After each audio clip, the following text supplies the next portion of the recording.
Magandang araw mga kaibigan. Pag-usapan natin ngayon yung after effect ng famous na suka speech ng Pangulo.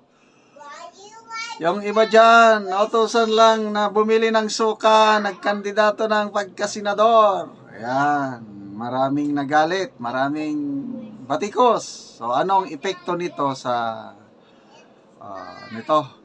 Secretary ng Presidential Communications Office para may balita na sinibak na siya.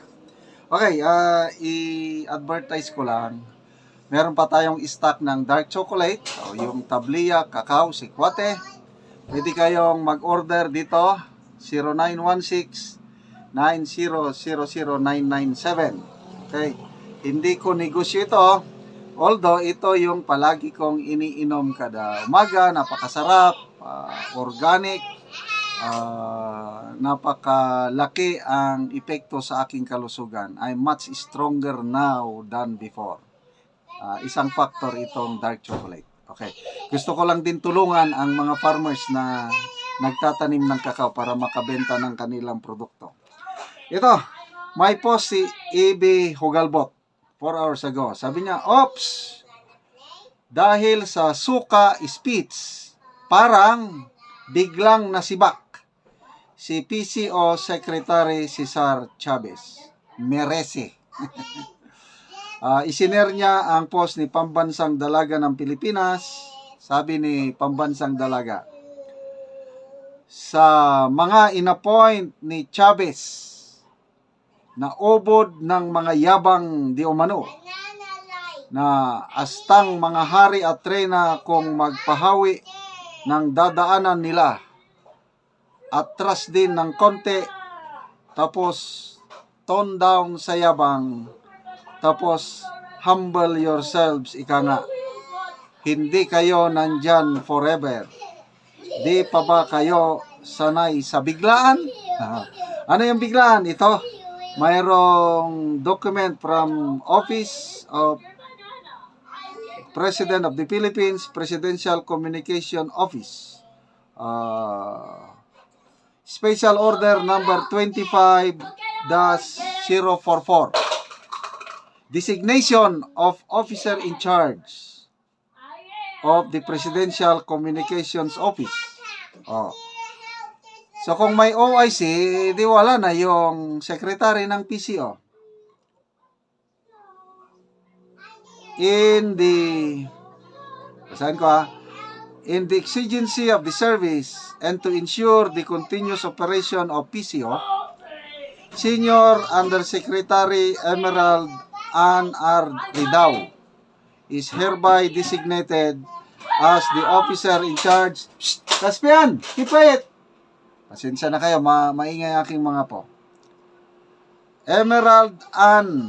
Undersecretary Emerald Ann R. Ridao is hereby designated as the officer in charge of the Presidential Communications Office on 17 to 21 February 2025. Okay? As such, Senior Undersecretary Ridao shall take care of the day-to-day operations of the PCO and if necessary, act for and on behalf of the Acting Secretary for guidance and compliance. 12 February 2025, signed, Cesar B. Chavez, PhD, MNSA, CC, Acting Secretary. Yun. February 17 to 21. Parang leave, hindi naman leave. So, bakit biglaan? Anyway, tanong lang naman ito. Ito, binabasa ko lang yung haka-haka lang. Hindi man siya nasibak. Kaya lang, baka pinagpahinga. Okay, ito, may comments, Basahin natin mga comments. E.B. Hugalbot, February 17 to 21 lang daw. Pero, tingin ko, tuluyan na yan. Ha, ha, ha, ha. Sabi niya. Respond ni Lera Faith Grace. Si Ridao, yung ini-introduce niya na bayarang trolls. Okay. Siya din i-works. BBM has gone through 5 press secretaries in 4 years. O nga, no? Ang dami ng press secretary. Hindi mo na mabilang. Tatay Digong only had Martin Andanar throughout his term. What is happening in Malacanang? Hindi naman Martin Andanar. Meron din si Tatay Digong is Panelo, Roque, and then Andanar. Ay, hindi pala. Spokesman pala yung ano. Tama. Press secretary, hindi nagpapalit siya, no? MD Volley, sabi niya, di kasi tulad si Marcos kay PRRD, ayaw magbasa ng script, galing sa puso ang bawat salita. Kay Marcos, scripted, kaya tuloy, pati suka, binasa na rin.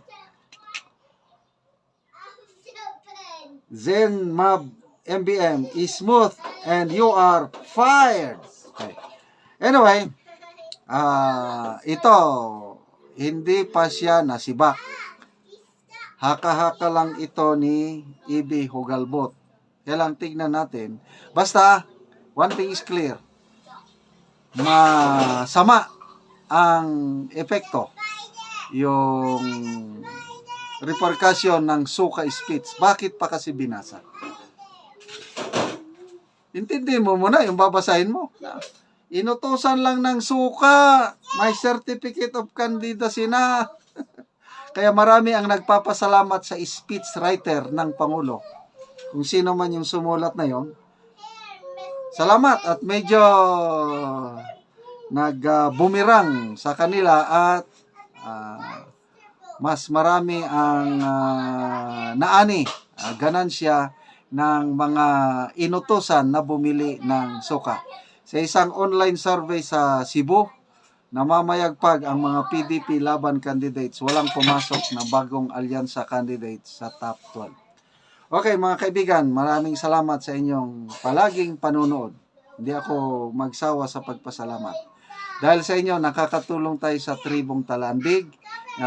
Nakakabigay tayo, continuous na pagbigay ito libreng yero at pako para ang Tribong Talandig makapagpatayo ng libreng bahay o kaya'y ma-repair nila ang kanilang sira-sirang bahay. Nakakapagbigay din tayo ng tulong livelihood assistance, nagpapatanim tayo ng saging lakatan.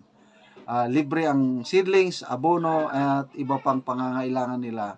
Kung may itinanim, may aanihin, di ba?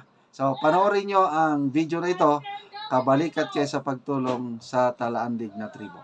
Nandito na po ako sa taniman ni Manoy Iking na saging lakatan at ito po aking nakikita siya na nag-aabuno at aking bisitahin ito ng kanyang mga tinanim at tanungin si Manoy ng kanyang pag-aabuno. Maayong buntag Manoy. Oh, may buntag. Oo. Gabuno ka Manoy? Oh, gabuno ko. Oo. Unsa man ang abono Manoy? Regro. Well grow. Oo. Oh. Sa isa ka bangag, pila man ka kumkumanoy? Isa. Isa. So pila man na siya ka bangag Manoy? Dua. Duha. Oo. Oh, kuan yun. Kay Para manambok. manambok po. Oo. So mo na ni siya ang imong tinanom Manoy. Panoy Mm-mm. kuan. Mm-mm. Yang kad igubok doon. Mm-mm. Pabit-bitin na ng kimanoy sa kuan. Belgro. So pila ni tanan Manoy ka punuan imong saging Manoy? Ini 100. 100 ka pen. Oh. Oh. Kuan gyud kanang daghan-daghan gyud. Yang kad igubok Mm-mm. para ma. Daghan-daghan gyud Manoy. O sa isa ka bulan Manoy, kapila ka Manoy magabuno? Sa isa ka buwan. Oo, kapila ka kaduha. Kay So- kada duha ka semana abuno. Sa duha ka semana magabuno ka. Sige. So tambok na gid man imong tinanom. Tambok na gid kay tungod sa Oo, buno. anawa oh.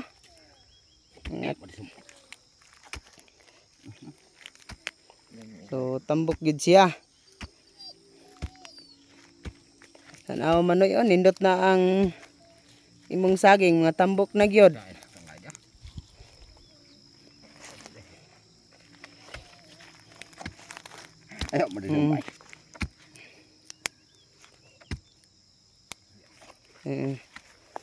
Okay. Pag-abono ng saging lakatan. 2 bangag po. Ay, salamat din. Oo. So luwag-luwag yun man imong tinanom nga saging lakatan. Kapin ni 100. Kapin 100. Pilay kapinsad manoy? Murag ko ani. 140 ni ba pero na amay ako namatay ani. 140 tanan. Oh. Oo. So, manoy, karon nga pagpadayon manoy sa pagsuporta sa abono o uban pa nga para sa saging. Unsa imong maistorya manoy sa padayon sa pagpananom? Pag-abono. Ay, nagpasalamat gid ko sa suporta og abono Oh, aron mapalayan ning katambok sa among saging. Ginoo, oo. Unsa imong salamat pod sa nagatan-aw sa wetsob oo. aron mapadayon ni Oo. pagsuporta Mm. sa abono ning among kasagingan Mm. aron magwapo pagid ang tubo sa among saging. Oo, oo manoy.